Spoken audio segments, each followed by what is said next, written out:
ইসরায়েলের সেনাবাহিনীর সদর দপ্তর এবং প্রতিরক্ষা মন্ত্রণালয়ে প্রথমবারের মতো হামলা চালানোর দাবি করেছে লেবাননের সশস্ত্র গোষ্ঠী হিজবুল্লাহ। রাজধানী তেল আবিবের কেন্দ্রে চালকবিহীন ড্রোন দিয়ে এইসব হামলা চালানো হয়।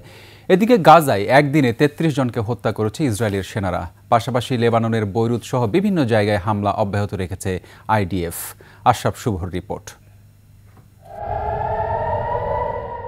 বুধবার রাজধানী তেল আবিব সহ ইসরায়েলের বিভিন্ন জায়গায় বেজে ওঠে সাইরেন। লেবানন থেকে ছোড়া রকেট ও ড্রোনের ফুলকি দেখা যায় ইসরায়েলের আকাশে। এদিন তেল আবিবের কেন্দ্রে অবস্থিত কিরিয়া সামরিক ঘাঁটি ইসরায়েলি প্রতিরক্ষা মন্ত্রণালয় সহ অন্তত ২৬টি লক্ষ্যবস্তুতে আঘাত হানার দাবি করে হিজবুল্লাহ। এছাড়া রকেট ছোড়া হয় ইসরায়েলের উত্তরাঞ্চলেও। দক্ষিণ লেবাননের স্থল অভিযানে থাকা আরও ৬ সেনা নিহতের খবর দিয়েছে আইডিএফ। হামলার পর লড়াই চালিয়ে যাওয়ার অঙ্গীকার করে ইসরায়েলের বিরুদ্ধে বিজয় অর্জনের হুঁশিয়ারি দেন হিজবুল্লাহ প্রধান নাইম কাশেম।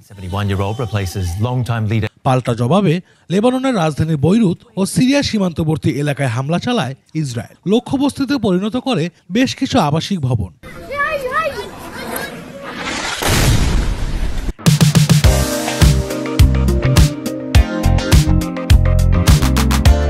এদিকে গাজার দক্ষিণ ও মধ্যাঞ্চলে হামলা অব্যাহত রেখেছে নেতানিয়াহুর সেনারা।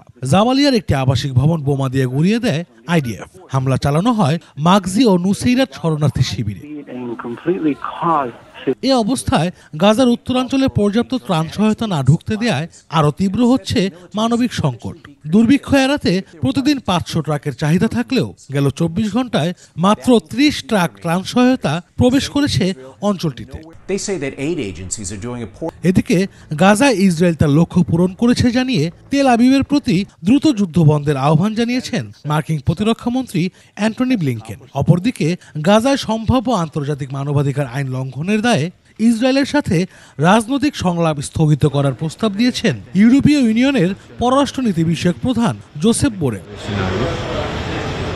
আশরাফ শুভ, একুশে টেলিভিশন।